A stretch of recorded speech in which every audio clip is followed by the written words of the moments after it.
할렐루야. 거룩한 주일 오전 예배 오신 여러분에게 하나님의 은혜와 평강을 함께 하시기를 기도합니다.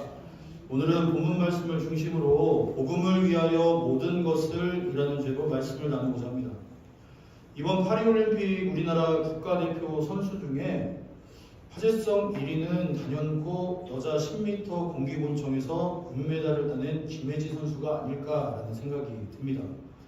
이 김혜지 선수는요, 고등학교 때 정확한 목표도 없고 욕심 없이 그냥 재능만 믿고 총을 쏘곤 했다고 합니다. 그러다가 이제 실업팀을 들어갔는데 실업팀에서 이제 월급을 받잖아요. 근데 자기가 과연 이 월급을 받는 만큼 지금 그런 대가를 치르고 있는가 생각을 해보니까 전혀 그렇지 않더라라는 얘기예요. 그래서 스스로 그 실업팀 감독에게 실업팀을 나가겠다라고 얘기를 하고 자기가 이제 편의점이나 또 식당에서 아르바이트를 뛰면서 이렇게 사격대회를 연습을 해서 이렇게 나가기 시작을 했고 거기서 또 좋은 성적들을 거뒀다라고 합니다. 그런데 또 이제 27살에 결혼을 해가지고 이제 첫 아이를 얻게 되고 그 아이를 이렇게 바라보는데 자기가 좀 그 아이에게 부끄럽지 않은 엄마가 좀 됐으면 좋겠다라는 마음에 그 이제 태어난 지 6개월밖에 안 된 아이를 두고 그렇게 사격 훈련을 하러 다녔다라는 거예요. 그래서 밥 먹는 시간하고 또 이게 사격을 하는 게 시간이 조금 있나 봐요. 사격을 할 수 있는, 연습을 할 수 있는 그 연습 시간을 제외하고도 자기가 그 총을 가지고 계속해서 연습을 해가지고 명절도 하루만 쉬었대요. 하루만. 그러니까 1년에 딱 하루 쉬었다는 거죠. 딱 하루.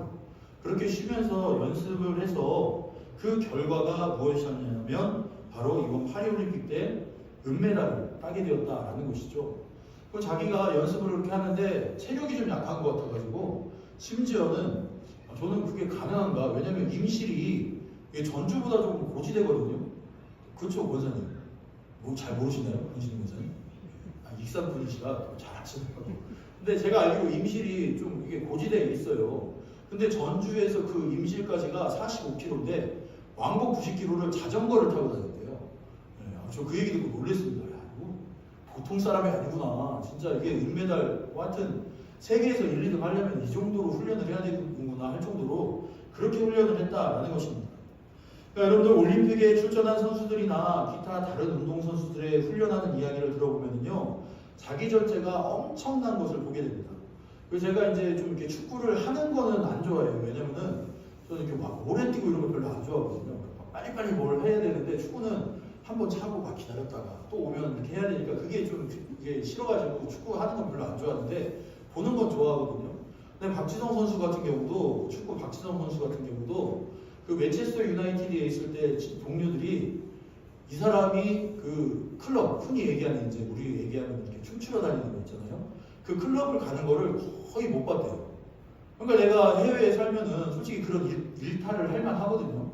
그런데 이 박지성 선수는요 하지 않고 그냥 연습장, 경기장, 집 그렇게 오가면서 그냥 그렇게 살았다라는 거예요. 그러니까 제가 봤을 때 거의 뭐 수도사에 생활을 하지 않았을까 그렇게 생각이 드는데 그러니까 그런 어떤 세계에서 운동으로 또 한 나라에서 운동으로 큰 업적을 남기기 위해서는 그런 어떤 절제와 또 그런 어떤 훈련이 따라야 된다는 것이죠. 그런데 여러분들 운동선수들이 이렇게 열심히 자기를 절제하고 훈련하는 이유가 무엇이겠습니까? 바로 상이라는 목표가 있기 때문이다라는 거예요. 훈련은 거짓말을 하지 않는다라는 말을요 저는 믿습니다. 그러니까 공부나 이런 것들 우리 저기 어른들 이제 자녀들 키우실 때 너는 엄마 아빠가 그렇게 했는데 공부를 이 누구 얘기인지 아시겠죠?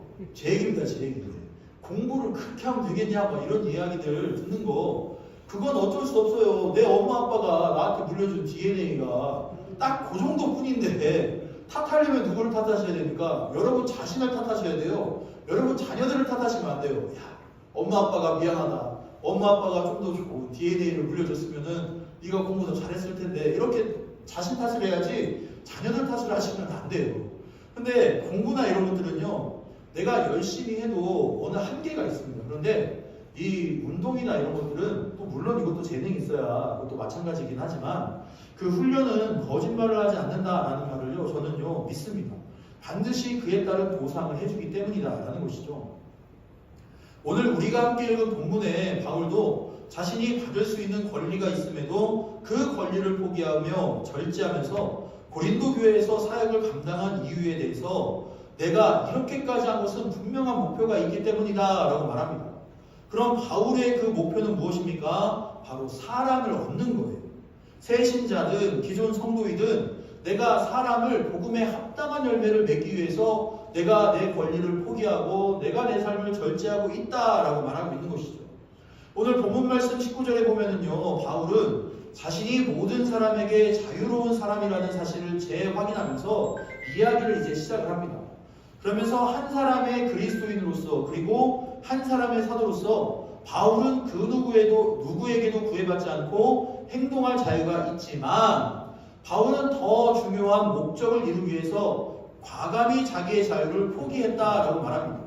그래서 19절에 보면은요, 모든 사람에게 종이 된 것은 이라는 말은 바울은 누구를 상대하든 필요하다면 얼마든지 자신의 권리와 자유를 포기할 수 있다라는 말이에요.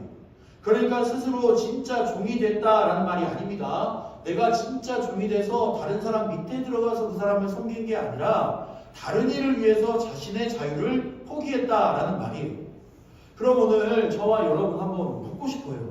다른 일을 구원하기 위해서 다른 사람에게 복음을 전하기 위해서 과연 여러분은 나 자신의 삶에 어떤 부분들을 포기하고 살아가고 계시는지 한번 묻고 싶습니다. 제가 이 설교를 준비하면서 그럼 왜 나는 나 자신의 자유를 포기하지 못할까 하고 생각을 해봤더니 그 결론이 뭐냐면요, 자존심이에요. 자존심. 내가 이것마저 포기하면은 이거는 안 될 것 같아 하는 그런 자존심이 내 안에 있기 때문에 내가 내 자유를 포기하지 못하고 내 권리를 포기하지 못하는 것들이 있지 않나라는 생각이 들었습니다. 내가 그리스도를 믿는데 내 자존심까지 버리며 믿어야 하나, 이런 마음과 생각이 내 안에 혹 우리 안에 있기 때문에 그 나 자신의 자유를 포기하지 못하는 것 같습니다. 그러나 바울은요, 복음을 위해서라면, 한 사람의 영혼을 구원하기 위해서라면 자존심마저도 버렸다라는 거예요.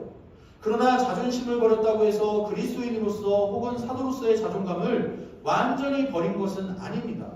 그러니까 복음을 전하는 데 있어서 불필요한 것들을 바울은 주장하지 않았다라는 거예요. 복음을 전하는데 그래 내가 이거 좀 사례비 좀 못 받아도 괜찮아. 또 내가 복음을 전하는데 내가 율법 있는 사람이지만 율법 없는 사람처럼 살 수도 있고 율법이 없는 사람이지만 율법 있는 사람처럼도 살 수도 있지. 이렇게 말하고 행동했다라는 것이죠. 그 이유가 무엇이겠습니까? 바로 복음 선포자로서 바울은 최대한 많은 사람에게 복음을 전하고 최대한 많은 사람을 구원하기를 원했다라는 거예요.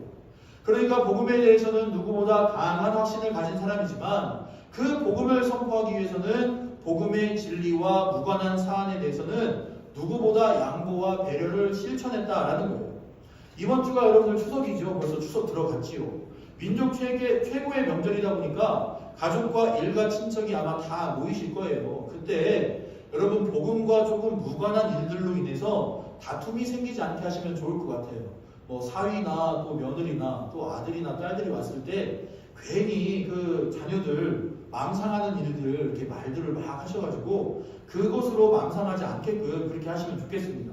그런데 또 어때요? 여러분들 또 내가 어머니로서 아버지로서 또 하고 싶은 말은 또 해야 직성이 풀리는 게 또 우리 어르신들 아닙니까? 그런데 오늘 설교 들으시고 그래 내가 100마디만 할 수 있지만 한마디만 해야 되겠다. 물론 그 한마디가 진짜 중요한 말이 돼야 됩니다. 기도한다, 격려한다, 네 삶을 응원한다, 이런 말씀 해주세요. 괜히 내가 한마디만 할게 그러시면서 어떻게 살래 이런 얘기들 하지 마시고 그냥 엄마가 기도하고 있어, 아빠가 기도하고 있어, 이 말만 해주시라 라는 얘기입니다.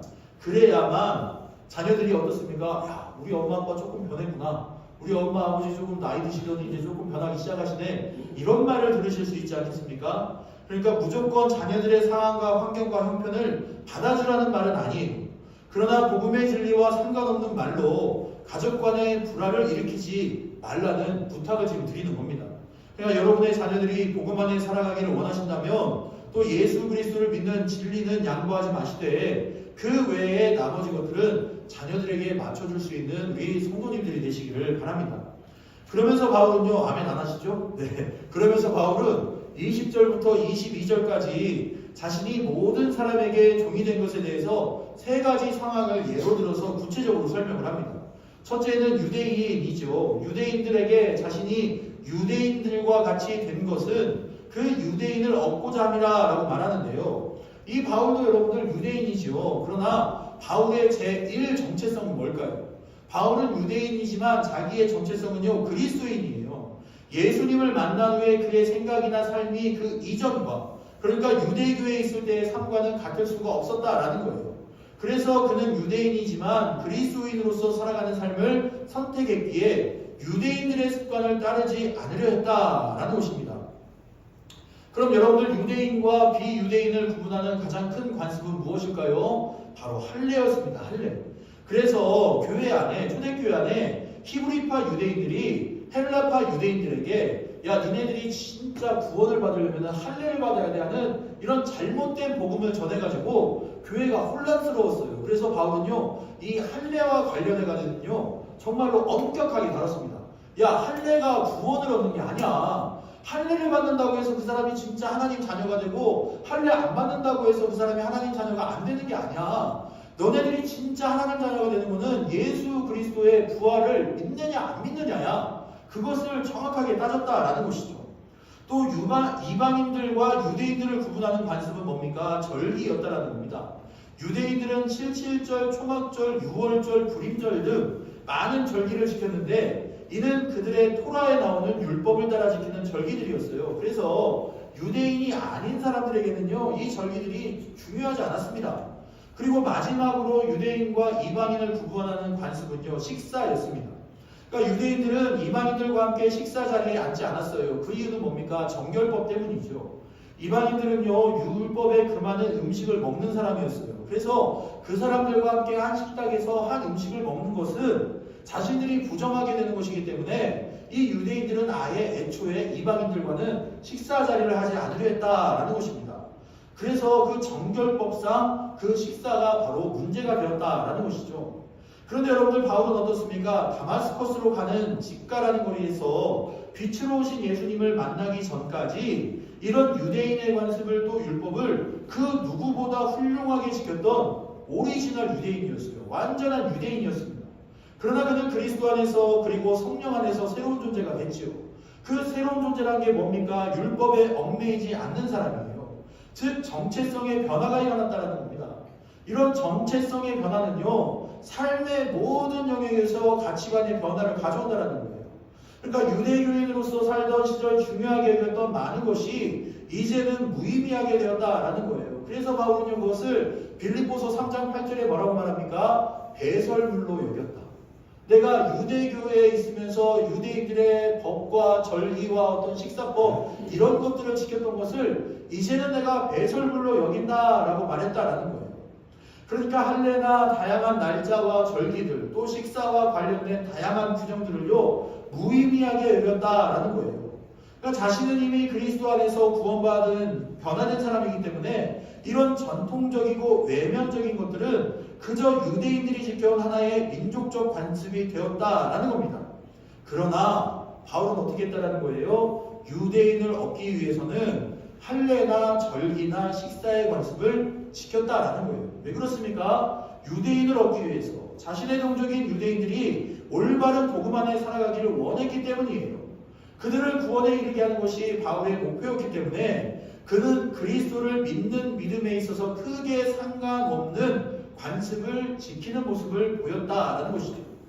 또 바울은요, 율법 아래에 있는 자들을 얻기 위해서 율법 아래에 있는 자같이 행했다라고 말합니다. 그러니까 그 대표적인 예가 누굽니까? 디모데입니다. 사도행전 16장에 보면은요, 루스드라와 이고니온의 유대인들에게 복음을 전하기 위해서 이 바울이 디모데에게 할례를 베푼 그 사건이 나옵니다. 여러분, 디모데는요, 유대인 어머니와 비유대인 아버지 사이에서 태어났기 때문에 할례를 받을 수도 있고 받지 않을 수도 있었는데 받지 않았어요. 하지만 그는 바울의 전도 여행 중에 얻게 된 믿음의 아들이었고 그는 신실한 그리스도인이었죠. 그래서 그는 유대인이었지만 무할례자였다라는 것입니다. 그러나 바울은요, 이 디모데를 자기 동역자로 삼아서 복음을 증거하는 역할을 감당하게 하고 싶었어요.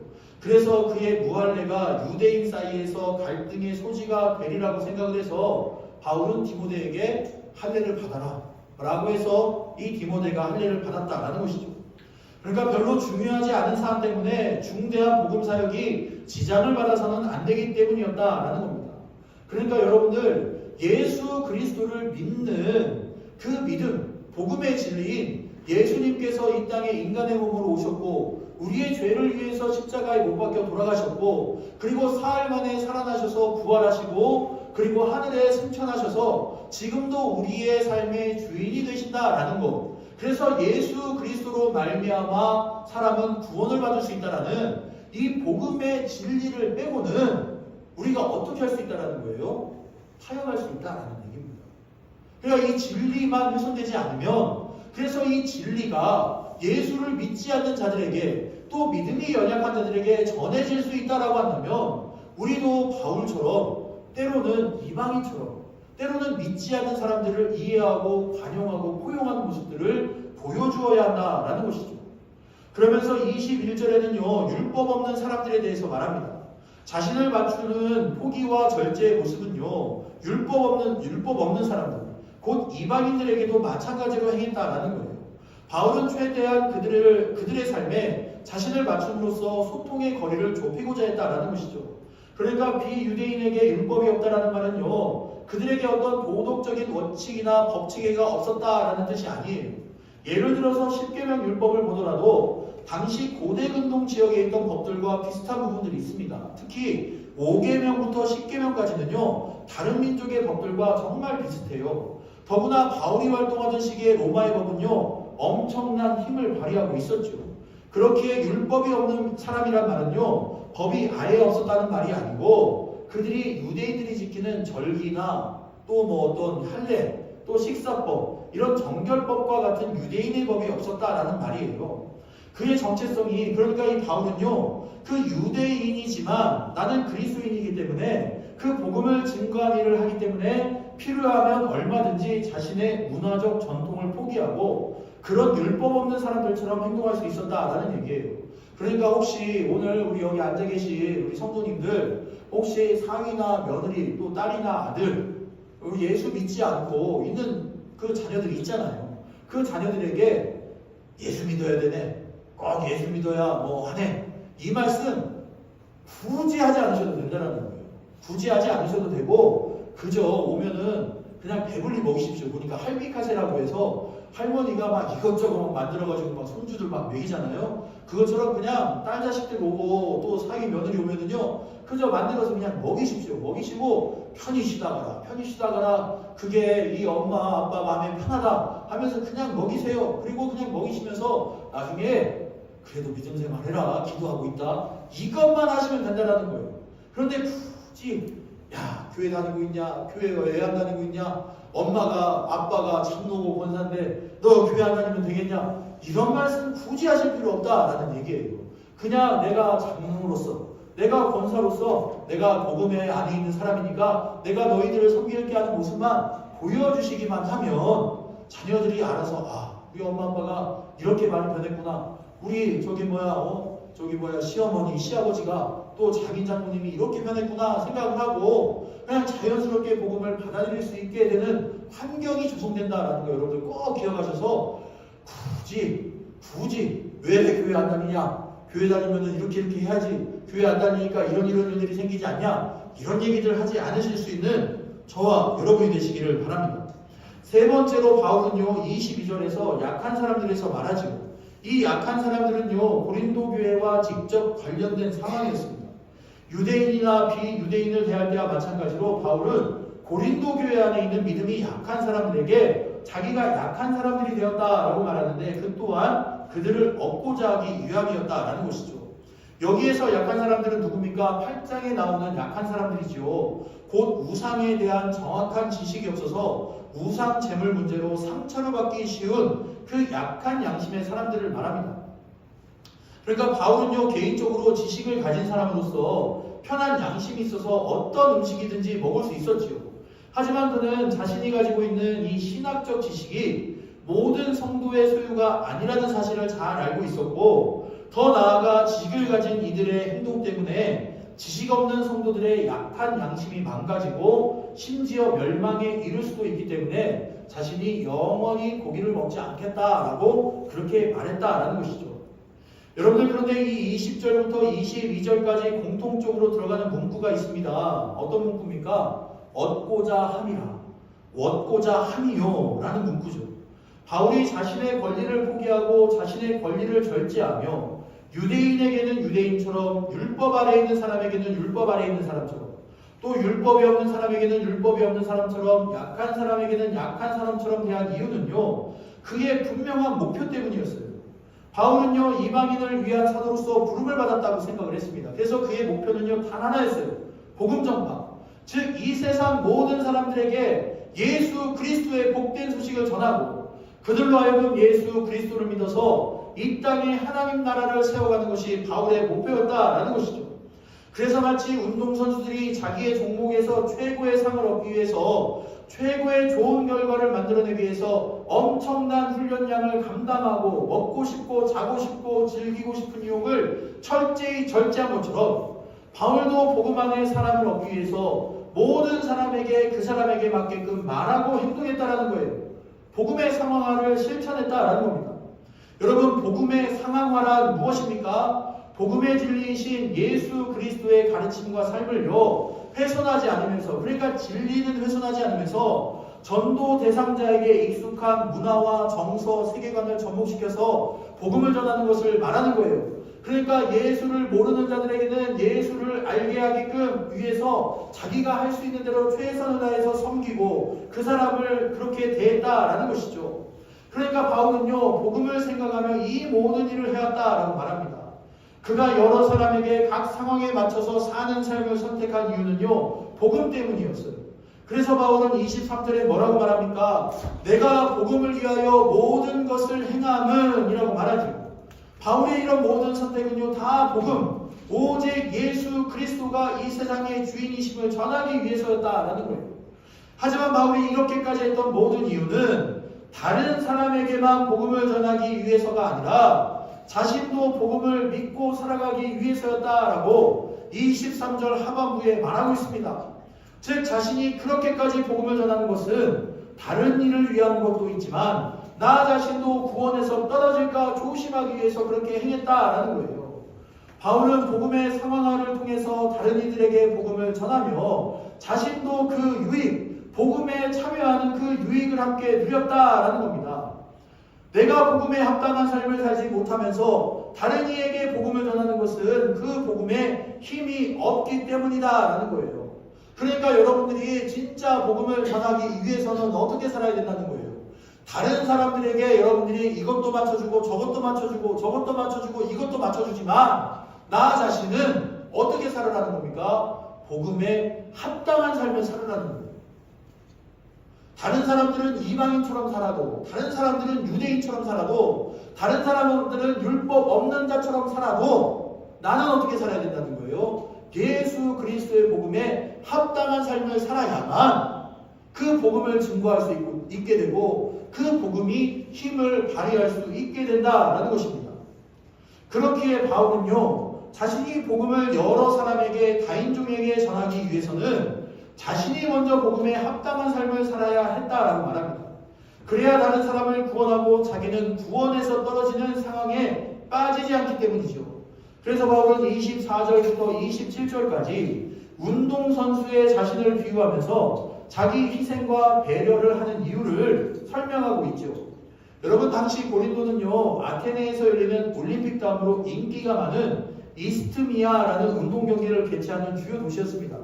이 이스트미아 경기는요, 헬라 세계 전체를 대상으로 열리는 4가지 축제 중에 하나였는데, 종목으로는 전차 경주, 그러니까 전차 말 이렇게 태워가지고 막 달리는 그런 전차 경주하고, 그 다음에 지금의 격투기인 판크라티오라는, 그러니까 그 종합격투기예요. 막 주먹으로 때리고 발을 차고 하는 그런 종합격투기를 하고, 그리고 레슬링과 달리기가 있었다라고 합니다.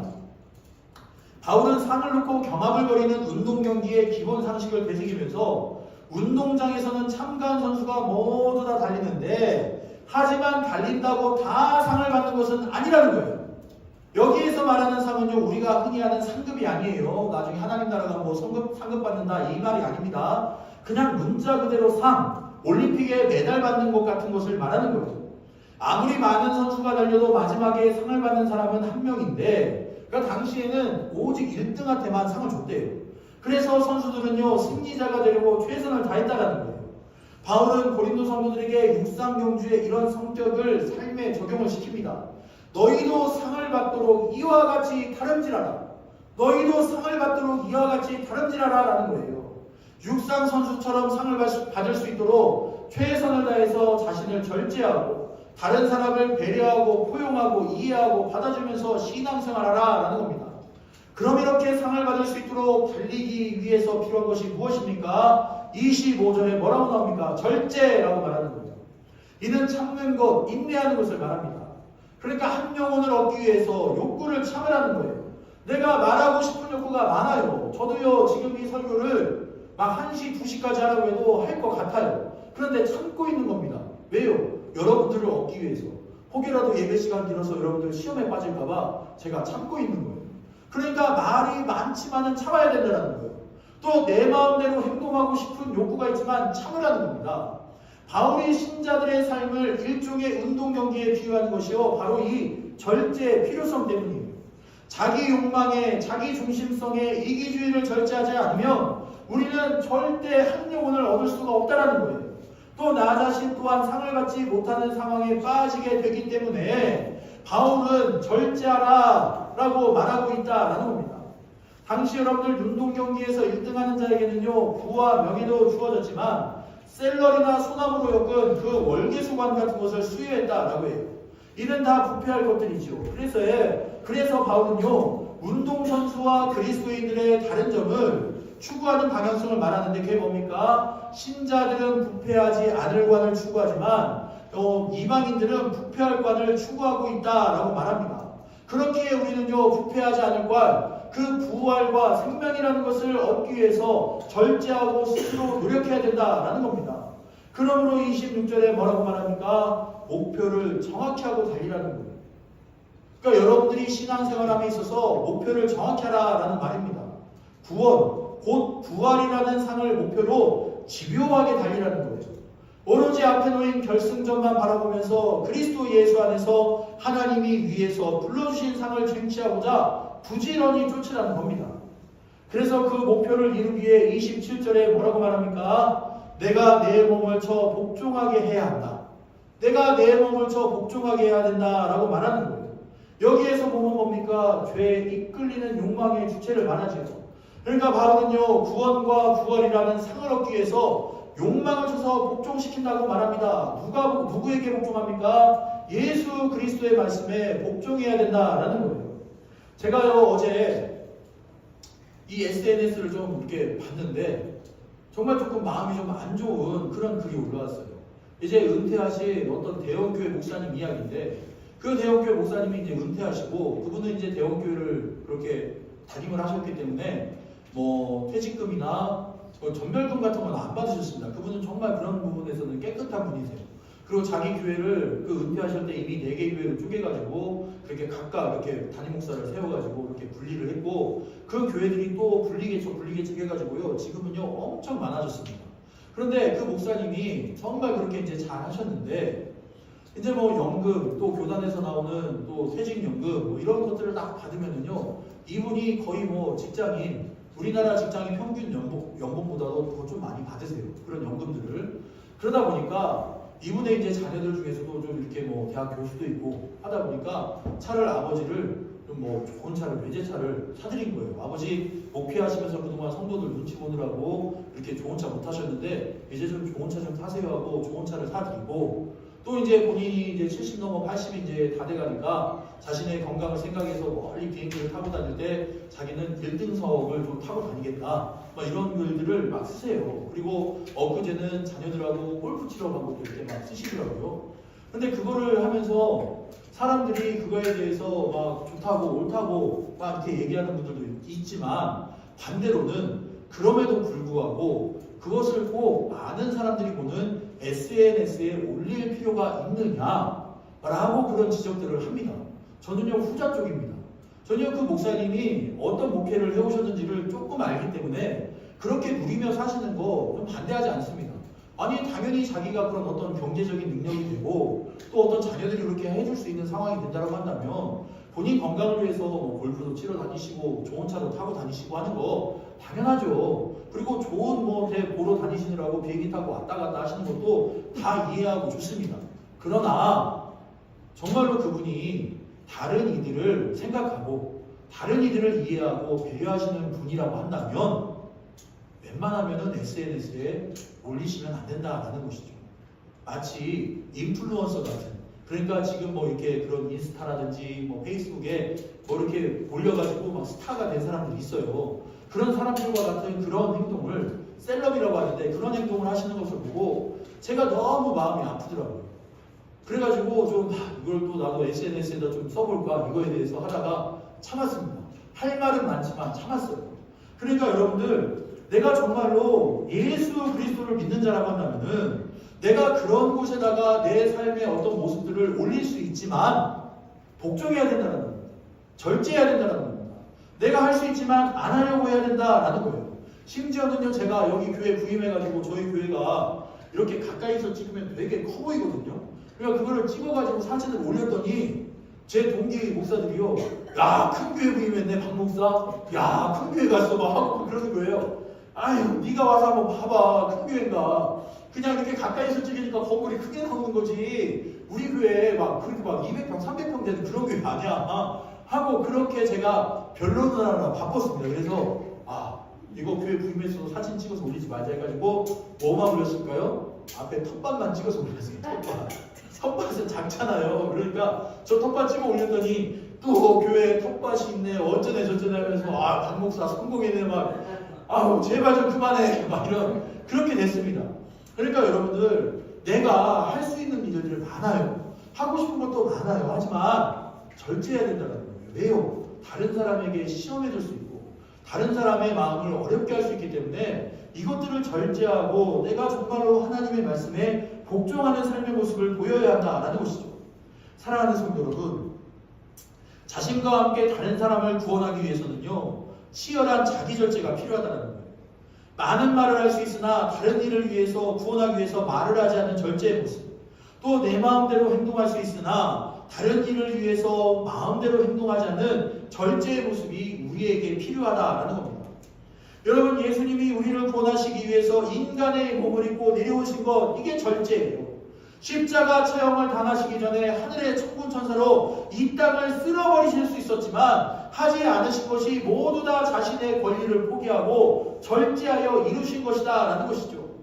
그렇기에 예수 그리스도의 말씀과 삶을 따르며 살아가겠다고 고백한 우리 또한 어떻게 해야 된다는 겁니까? 다른 이들을 구원하기 위한 목표를 위해서 나 자신을 서서 복종하고 철저히 절제하고 다른 이들을 배려하고 이해하고 품고 안아주며 내가 권리를 주장할 수 있음에도 그 권리를 포기하는 것, 이것이 바로 예수 그리스도를 믿는 사람의 삶이다라는 거예요. 그렇게 하지 않으면요 27절 마지막에 바울이 뭐라고 말하고 있습니까? 버림을 받을까 두려워합니다. 여러분 바울이 버림을 받을 거예요. 그게 여러분들 상상이 되십니까? 바울은요 신약성경에 27권 중에 13권을 쓴 사람이에요.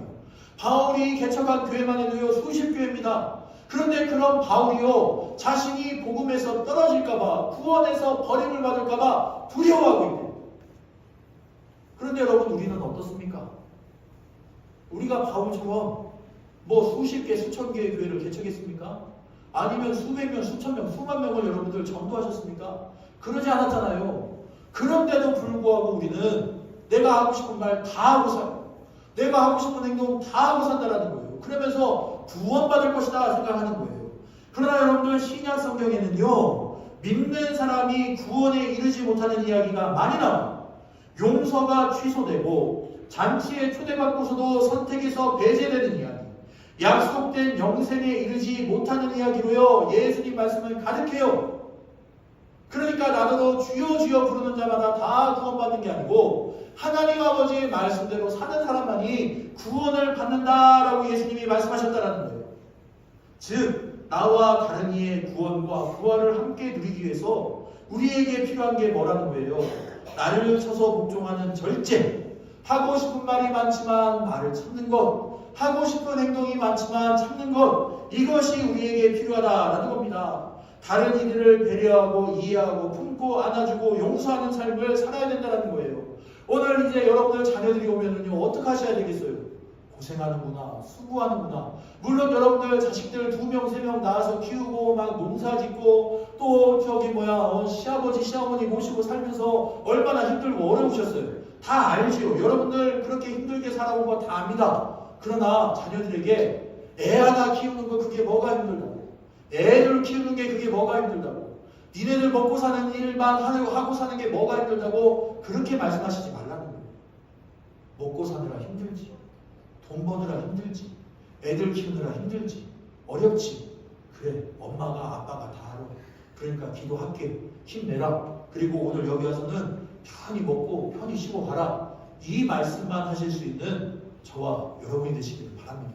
그래야 여러분들의 자녀들을 구원에 이르게 한다라는 걸 여러분들 꼭 기억하셔서 하고 싶은 말 많지만 참으시고 하고 싶은 행동 많으시지만 참으시고 다른 이들을 배려하고 이해하고 품고 안아주고 용서하는 삶을 통하여서 많은 영혼을 구원해 낼 수 있는, 많은 영혼 필요 없어요. 여러분과 여러분의 자녀들을 구원해 낼 수 있는 저와 여러분이 되시기를 바랍니다. 우리 함께 찬양하고 기도하도록 하겠습니다.